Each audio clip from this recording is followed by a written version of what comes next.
Bienvenidos. Hoy vamos a sumergirnos en una experiencia humana, universal y a veces muy solitaria, el duelo. Queremos explorar qué es, más allá de la tristeza obvia, por qué a veces se complica tanto, se vuelve persistente, y cómo un enfoque, la terapia de aceptación y compromiso, ACT, nos da otra mirada para navegar la pérdida. Para esta charla nos basamos en un manual, Duelo, tratamiento basado en la terapia de aceptación y compromiso ACT de José Ignacio Cruz Gaitán y otros autores. La idea es, sacar las claves sobre el duelo y cómo la ACT propone una forma de vivir con la pérdida. Ojo, no eliminarla, sino construir una vida con significado, a pesar de ella. Y hay una frase, creo que de Proust, que lo pone en perspectiva, ¿no? Dice algo como: la idea de que uno morirá es más cruel que morir, pero menos que la idea de que otro ha muerto. Uf, es fuerte esa frase. Toca directo en la conexión humana. Y es que el duelo al final es eso, ¿no? Una reacción superhumana, normal, ante la pérdida de esa conexión. El manual lo deja claro. La mayoría de las personas, con tiempo, claro, logran adaptarse, seguir funcionando, más o menos establemente. Pero ese más o menos establemente a veces no llega, ¿cierto? Hay gente que se queda como atrapada en el dolor. Exacto. Y ese es un punto clave que tocan los autores. La evidencia, la clínica, sugiere que un porcentaje, digamos entre un 7 y un 20%, experimenta lo que llaman duelo complicado. Y ahí el dolor no solo sigue, sino que se pone peor, más intenso y dificulta todo: la vida diaria, el trabajo, las relaciones, la adaptación en general. Entendido. Entonces, para empezar a desglosar esto, ¿cómo definimos el duelo, más allá de estar triste? Porque el manual dice que es mucho más complejo. Muchísimo más. No es solo una emoción aislada, es una experiencia que nos atraviesa enterito, ¿sabes? Afecta la biología, lo que sentimos, lo que pensamos, nuestras creencias y, claro, cómo actuamos. Y no pasa en el aire, ¿no? Está influenciado por nuestra historia, por cómo era esa relación con quien falleció, el tipo de muerte, si tenemos apoyo o no, y la cultura, por supuesto. ¿Y cómo se ve eso en la práctica? O sea, ¿qué es lo normal sentir o vivir en un duelo según lo que describe el texto? Pues mira, la variedad es enorme. En lo emocional, sí, tristeza, angustia. Pero también puede haber enojo, culpa, una soledad tremenda, impotencia, o hasta como una anestesia, ¿no? Sentirse insensible. Físicamente, es muy común sentir cosas como un nudo en la guata o en el pecho, o presión en la garganta, que falte el aire, debilidad muscular, o estar súper sensible a los ruidos. O sea que el cuerpo lo vive intensamente también. Totalmente. Y en la cabeza, puede haber incredulidad, eso de no puede ser, confusión, darle vueltas y vueltas a las cosas, rumiación, ¿no? Imágenes que vuelven, problemas para concentrarse, para recordar, incluso a veces cosas como sentir la presencia de la persona, oír su voz brevemente, y en la conducta, pues, cambios en el sueño, en el apetito, aislarse, llorar mucho, o aferrarse a objetos o al revés, evitar todo lo que recuerde. Es un abanico súper amplio. Y entiendo que el manual menciona que incluso el DSM, esta guía de diagnósticos psiquiátricos, reconoce que muchos síntomas se parecen a la depresión, que pueden ir juntas. Así es, se reconoce esa superposición, que pueden coexistir, lo cual es importante. Pero volviendo al duelo complicado, ¿qué lo hace diferente? ¿Cuándo esa reacción natural se vuelve algo que impide, digamos, avanzar? Ahí el manual detalla características bien específicas. Habla de un anhelo, una añoranza persistente, casi física, muy intensa por la persona que murió. Pensamientos o imágenes sobre la pérdida que irrumpen, que son intrusivos. A veces un aplanamiento emocional como si nada importara. O al revés, picos de rabia o culpa muy fuertes. Una sensación de vacío que no se va y algo clave: evitar activamente cualquier cosa, gente, lugares, recuerdos que conecte con la pérdida. Y una dificultad muy grande para redefinirse, para encontrar sentido o disfrutar cosas nuevas. Y hay un factor que los autores destacan mucho: el tipo de muerte. Las muertes violentas, accidentes, suicidios, homicidios, suelen complicar más el duelo. Añaden capas de trauma. Pueden aparecer pensamientos de culpa muy fuertes. Pude haber hecho algo. A veces deseos de venganza, o un miedo constante relacionado con cómo pasó todo. Mencionan incluso datos de eso, ¿no? Sobre cuántas muertes así ocurren y cómo impactan distinto. Sí, citen estadísticas, por ejemplo, de México sobre muertes violentas en jóvenes, y estudios que sugieren como una jerarquía del impacto. El homicidio suele ser lo más duro de procesar, luego el suicidio, accidentes, muerte natural repentina y la muerte natural esperada. Claro, son tendencias, ¿eh? Cada duelo es un mundo. Y aparte del tipo de muerte, está el contexto social, cultural, lo que la sociedad espera de nosotros cuando estamos de duelo. Fundamental. La cultura nos dice cómo expresar el duelo, qué rituales seguir, qué pensar sobre la muerte. El manual dice que en algunas culturas occidentales a veces se empuja a contenerse, a superarlo rápido, y eso puede ser malo. Y eso conecta con lo del estigma, ¿no? Cuando la causa de muerte o cómo llevamos el duelo no es lo aceptado. Exacto. El estigma, eso que Goffman describía como algo que te desacredita, puede ser una carga extra terrible, sobre todo en muertes por suicidio o sida hace años, o un homicidio. Puede llevar a que la gente no te apoye, mejor no pregunto, o a comentarios que duelen, ya supéralo, o a ese silencio incómodo que te aísla más, e incluso a la autoestigmatización, que uno mismo se quede esos juicios y se aísle. Entendido. Ahora, si pensamos en cómo se ha explicado el duelo, el manual menciona modelos clásicos como el de las etapas de Kübler-Ross, pero parece que no los ven muy bien. Sí, los menciona, pero señala sus peros. La crítica principal es que no hay mucha evidencia sólida de que esas fases sean fijas y universales.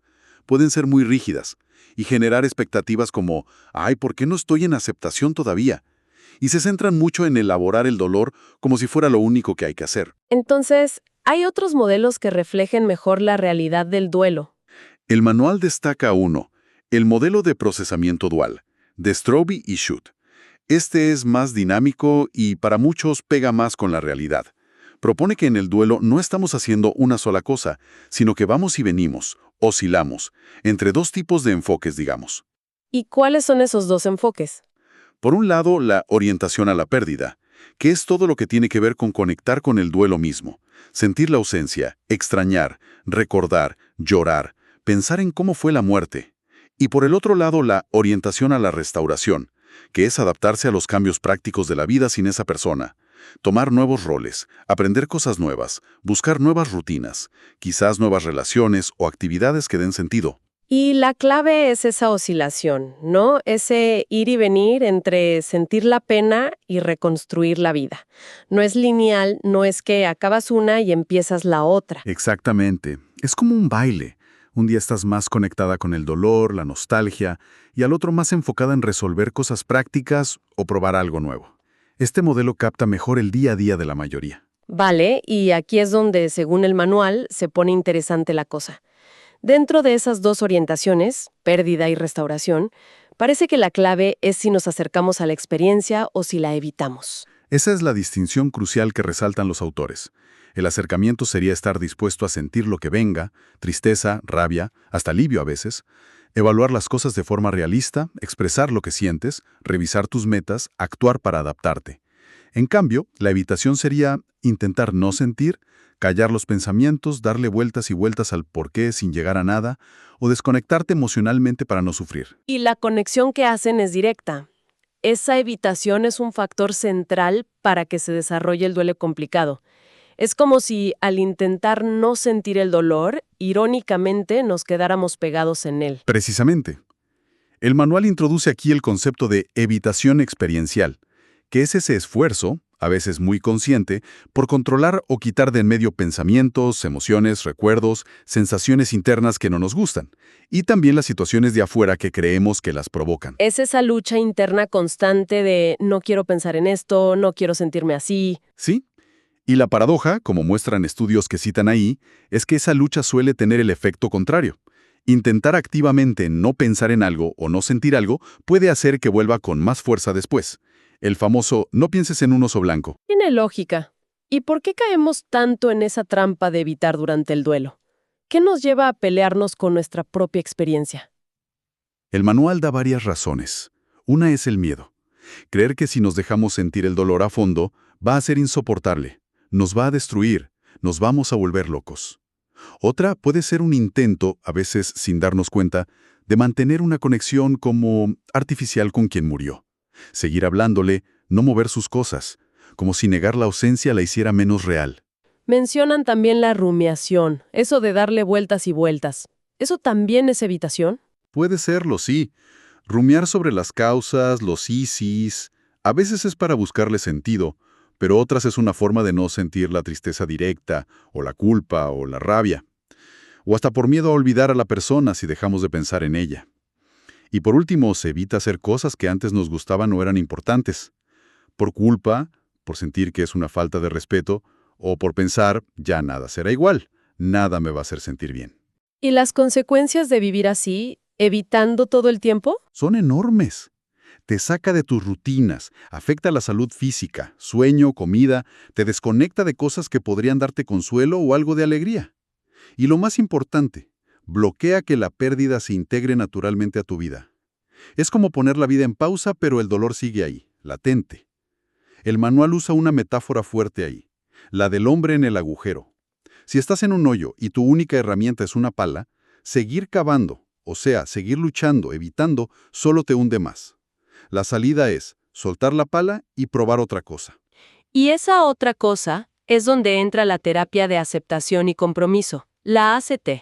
¿Cómo la presenta el manual? La presenta como una terapia conductual de las llamadas de tercera generación. Se basa en una filosofía, el contextualismo funcional. Pero bueno, más allá de las etiquetas, lo central es su enfoque práctico. Busca lo que funciona para ayudar a la persona a moverse hacia una vida con más sentido, según sus propios valores. Y es contextual. No intenta cambiar directo el pensamiento o la emoción, como si fueran enemigos a vencer, sino cambiar la relación que tenemos con ellos, el contexto donde aparecen, para que no nos manden. O sea, el objetivo no es dejar de sentir dolor, que quizás es imposible tras una pérdida así de grande. Exacto. El objetivo no es borrar el dolor, sino aumentar la flexibilidad psicológica. Esa es la idea central de ACT. Y se define como la habilidad de estar presentes, aquí y ahora. Estar abiertos a lo que sentimos y pensamos, lo agradable y lo desagradable, sin pellarnos innecesariamente, y actuar comprometidamente hacia lo que de verdad nos importa, nuestros valores. Y para lograr esa flexibilidad, ACT propone varios procesos que están conectados. Mencionaste aceptación, valores, acción comprometida. ¿Podemos ver los más importantes para el duelo? Empecemos por aceptación. Suena un poco a resignarse. Es una confusión súper común, y el manual lo aclara bien. Aceptación en ACT no es resignación pasiva, ni que te guste el dolor.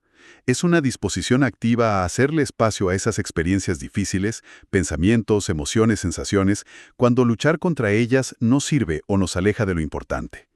Es dejar de pelear esa guerra imposible contra nosotros mismos. Piensa en la metáfora del tira y afloja con un monstruo llamado dolor. Mientras más tiramos, más nos cansa y más nos controla. Aceptar sería soltar la cuerda.